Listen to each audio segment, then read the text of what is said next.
हे ऋषि मुनि, आप हमें कृपा करके ऐसी कोई कथा सुनाए जिससे भक्ति, ज्ञान और वैराग्य की प्राप्ति होवे, और ये तीनों से जो प्राप्त होता है ऐसा विवेक हमको प्राप्त होवे, ऐसी कोई कथा सुनाए। और कथा में साथ में ये भी सुनाए, माया मोह निरासश्च वैष्णवे क्रियते कथम।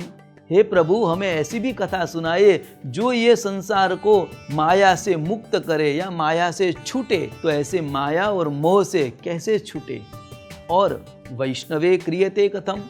हे प्रभु, हे गुरु महाराज, हे गुरुवर्य, हम ये वैष्णव जन क्रियते कथम, वैष्णवों के करने का कार्य क्या होता है वह आप हमें विस्तार पूर्वक बताइए।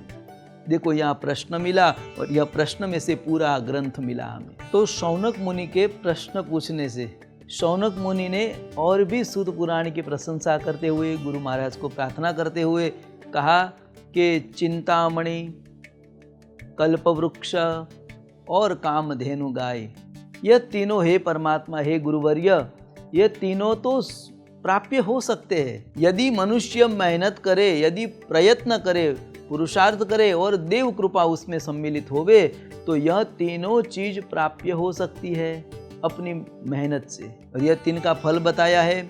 चिंतामणि, चिंतामणि तो कहते हैं नाग के मणि, नाग के ऊपर जो मणि रहता है उसे चिंतामणि कहा गया है। तो चिंतामणि नाग के ऊपर, नाग को वश में करके वो मणि को हासिल किया जा सकता है। और वह मणि क्या फल देता है, तो कहते हैं वह मणि के पास जो भी व्यक्ति कुछ भी चिंता व्यक्त करे, वह मणि उसकी चिंता दूर कर देता है, चिंता मुक्त कर देता है। तो यह चिंतामणि जो है वो मनुष्य के लिए सुलभ है। कामधेनु, कामधेनु ऋषियों के लिए सुलभ थी, क्योंकि यहाँ पे कहते हैं कि जब समुद्र मंथन हुआ, समुद्र मंथन में जब अनेक रत्नों आदि अलग अलग पदार्थों प्राप्त हुए, उसमें कामधेनु नाम की गाय भी प्राप्त हुई, और वह देवताओं ने ऋषियों को अर्पण किया। यह कामधेनु ऋषियों ने स्वीकार किया और अपने आश्रम में लेकर गए, और वह कामधेनु की कृपा से ऋषिगणों ने गाय के पास, उस कामधेनु के पास अपनी कामना पूर्ति करने और अपने यज्ञ याग आदि संपन्न करने में, सामग्री जुटाने में वह कामधेनु का उपयोग करते थे। तो वह कामधेनु भी ऋषि कृपा से मनुष्य प्राप्त कर सकता है। और कल्पवृक्ष, वह भी समुद्र मंथन में से प्रकट हुआ। वह देवताओं ने स्वर्ग में लेकर अपनी शोभा बढ़ाई, स्वर्ग में वो वृक्ष की स्थापना की, और कहते हैं कि स्वर्ग में यदि कोई कामना पूर्ति करनी हो तो कल्प वृक्ष के नीचे बैठकर यदि सोचा जाए तो वहाँ पे उसकी कामना पूर्ति होती है। तो देव कृपा होवे तो कल्प वृक्ष भी आपको सुलभ हो सकता है। तो देव, मनुष्य और ऋषि, ये तीनों की संपदा यदि मनुष्य प्रयत्न करे, जप, तप, अनुष्ठान, दान आदि से ये तीनों को प्रसन्न करके वह वस्तु को प्राप्त कर सकता है। परंतु हे गुरु महाराज, गुरोर प्रीति, गुरु की प्रीति जो है ना वह प्राप्त नहीं हो सकती। उसके लिए तो सबसे श्रेष्ठ गुरु की सेवा करनी चाहिए, और गुरु की कृपा होवे तभी यह गुरु कृपा प्राप्त होती है। तो ये तीनों से श्रेष्ठ जो है वह गुरु कृपा है। क्यों? तो कि कहा है गुरु कृपा से मुक्ति और भक्ति प्राप्त होती है। यह तीन चीज से सिर्फ भौतिक पदार्थ पाया जाता है, पर यह गुरु प्रीति से मुक्ति और भक्ति प्राप्त होती है। तो ऐसे हे गुरु महाराज, हे सूत पुराणी, आप हमारे पर कृपा करें, हमारे ऊपर प्रेम पूर्वक आप कुछ ऐसी कथाएं सुनाए जिससे हमें भक्ति भी प्राप्त होवे, ज्ञान वैराग्य की भी प्राप्ति होवे, और साथ में प्रभु का परम धाम ऐसी मुक्ति प्राप्त होवे। अब ऐसी विनम्रता पूर्वक शौनक आदि ऋषियों की स्तुति प्रार्थना सुनने पर सूत पुराणी ने कथा का आरंभ किया। कहते हैं मैं कथा सुनाता हूँ, वह ध्यान पूर्वक सुनिए। हे शौनक आदि ऋषि मुनियों, आप बहुत ही ज्ञानी और सर्वज्ञ हो। सूत पुराणी ने श्रोता की प्रशंसा की यहाँ पे, क्योंकि यहाँ पे श्रोता कोई सामान्य श्रोता नहीं थे, वो सभी श्रोता भगवत भक्त थे, और सभी श्रोता इतने ज्ञानी भी थे कि जो उसे भी यदि बिठाया जाए तो वह भी कथा करने में समर्थ थे। ऐसे ज्ञानी होने के बावजूद भी वह कथा को श्रवण करने बैठे थे। वही उसकी सरलता है। वो सरलता देखकर सूत पुराणी ने कथा का आरंभ करते हुए कहा कि हे ऋषिगण, मैं आपको यह कथा सुनाता हूँ, ध्यानपूर्वक सुनिए। जो कथा भगवान सुखदेव जी महाराज ने परीक्षित महाराज को सुनाई थी, वह कथा मैं आपको सुनाता हूँ।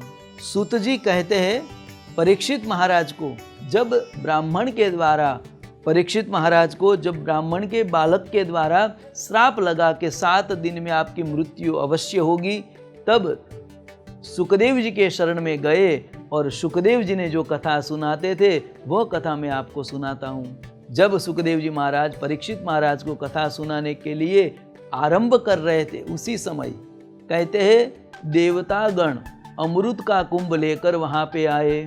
तो सुखदेव जी महाराज के पास देवता वो अमृत का कुंभ लेकर आए और कहने लगे, हे सुखदेव जी महाराज, ये आप अमृत का कुंभ स्वीकार करें और यह अमृत से आप परीक्षित को पिलाए और परीक्षित यह अमृत पीने से अमरत्व को प्राप्त होगा और यह अमरत्व प्राप्त होने से परीक्षित को जो भय है मृत्यु का, वह भय में से मुक्त हो जाएगा। सुखदेव जी महाराज ने कहा, अरे वाह, आज देवताओं बहुत बड़े प्रसन्न है, जो बिन मांगे अमृत लेकर हमारे पास आए और वो भी बिना कोई स्वार्थ के आप दे रहे हो, क्या बात है, आज ऐसी क्यों करुणा है। तब देवताओं ने कहा, महाराज ऐसा कोई भाव नहीं है, विनिमया, हम तो विनिमय के लिए आए, यह अमृत आप स्वीकार करें और साथ में जो आप देने वाले परीक्षित महाराज को है, जो सुधारूपी अमृत, कथा सुधारूपी अमृत है, वह अमृत हम देवताओं को आप दीजिए। ऐसी जब विनिमय की बात हुई, सुखदेव जी महाराज ने कहा, अब तो निर्णय परीक्षित को करना चाहिए, क्योंकि परीक्षित महाराज को मैं कथा सुनाने के लिए आया हूँ। यदि परीक्षित को अमृत चाहिए तो वो अमृत लेगा, तो मैं कथा आपको सुनाऊंगा, और यदि परीक्षित को सुधामृत चाहिए, कथामृत चाहिए, तो मैं उसे पिलाऊंगा। अब परीक्षित महाराज के ऊपर निर्णय छोड़ा गया। तब परीक्षित महाराज ने गुरुदेव सुखदेव जी महाराज से पूछा कि प्रभु, यह दोनों में अंतर क्या है, ये हमें बताइए। तो भगवान सुखदेव जी महाराज ने कहा, अरे परीक्षित, यह दोनों में अंतर बहुत बड़ा है। क्व काच क्व मणिर महान, ये दोनों में बड़ा अंतर है। क्या अंतर है? तो एक कांच का टुकड़ा है और दूसरा मणि है। तो परीक्षित महाराज और देवता वो दोनों स्तब्ध हो गए कि पर सुखदेव जी महाराज ने किसको कांच का टुकड़ा बोला और किसे मणि बोला। यह दोनों में अंतर इसलिए बताया कि अमृत जो है वो मात्र अमरत्व को प्राप्त करवाता है, वो मुक्ति नहीं दिलाता, परंतु जो भागवत कथा है, श्रीमद् भागवत की सुधा अमृत है, वह जीवात्मा को मुक्ति प्रदान करता है। तो यह दोनों में से अंतर बताया तो श्रीमद् भागवत की कथा सर्वश्रेष्ठ मानी गई। परीक्षित महाराज ने यह भागवत का स्वीकार किया और अमृत का तिरस्कार किया।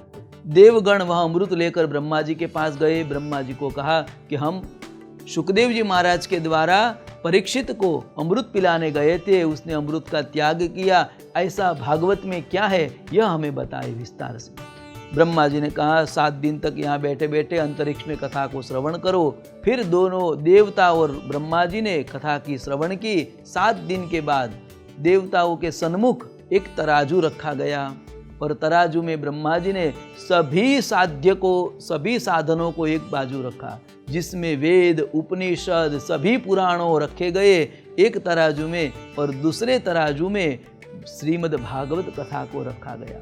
श्रीमद् भागवत कथा को रखा गया तो कहने की बात यह है कि श्रीमद् भागवत का जो पल्ला था वो नीचे आया और सभी शास्त्र और सभी ग्रंथ ऊपर आए।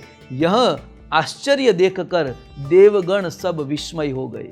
ब्रह्मा जी से प्रार्थना की, ऐसा क्यों? तो ब्रह्मा जी ने कहा कि श्रीमद् भागवत ग्रंथ ऐसा है, यह सभी शास्त्रों का जो मर्म है वह उसके अंदर है, इसलिए ये महान है। यहाँ पे भागवत जी का प्रमाण ब्रह्मा जी भी देते हैं कि यह सभी ग्रंथों से श्रेष्ठ ग्रंथ है। सत्र को यहाँ विराम करते हुए मैं डॉक्टर दीपक कुमार भट्ट आप सबसे आज्ञा लेता हूँ। जय श्री कृष्ण।